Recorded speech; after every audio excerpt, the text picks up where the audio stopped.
บ่อยครั้งที่เราจะได้พบเห็นข่าวว่ามีประชาชนไปทำการซื้อสินค้าและบริการและได้ชำระเงินครบถ้วนแล้วแต่กลับไม่ได้รับสินค้าและบริการนั้นหรือได้รับสินค้าและบริการที่ไม่มีคุณภาพไม่เป็นไปตามที่โฆษณาไว้อันก่อให้เกิดความเสียหายแก่ประชาชนและนำมาซึ่งข้อพิพาทระหว่างประชาชนกับผู้ขายสินค้าและผู้ให้บริการซึ่งคดีข้อพิพาทในลักษณะนี้เราเรียกว่าคดีผู้บริโภคคดีผู้บริโภคคือคดีแพ่งระหว่างผู้บริโภคกับผู้ประกอบธุรกิจที่มีข้อพิพาทกันเกี่ยวกับสิทธิและหน้าที่ตามกฎหมายอันเนื่องมาจากการบริโภคสินค้าและบริการโดยฝ่ายประชาชนจะอยู่ในฐานะเป็นผู้บริโภค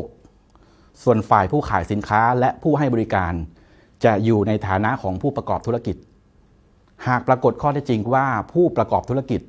กระทำการอันมีลักษณะเป็นการละเมิดต่อสิทธิของผู้บริโภคแล้วนะครับ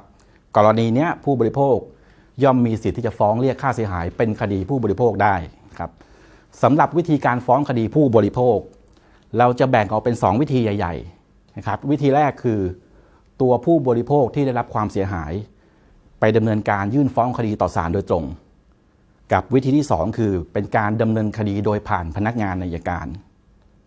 สำหรับวิธีที่2ก็จะมีขั้นตอนที่สำคัญคือตัวผู้บริโภคที่ได้รับความเสียหายนั้นจะต้องไปดำเนินการร้องทุกข์ต่อสำนักงานคณะกรรมการคุ้มครองผู้บริโภคหรือสคบนะครับเมื่อสคบได้รับเรื่องก็จะทำการพิจารณาเบื้องต้น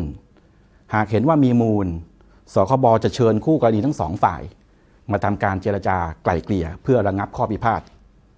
แต่ในกรณีที่ไม่สามารถเจรจาไกล่เกลี่ยกันได้นะครับสคบก็จะมีมติส่งเรื่องให้พนักงานอัยการเพื่อดำเนินคดีพนักงานอัยการเมื่อได้รับเรื่องดังกล่าวแล้วนะครับก็จะทำการพิจารณาข้อเท็จจริงข้อกฎหมายตลอดจนพยานหลักฐานทั้งหมดหากเห็นว่า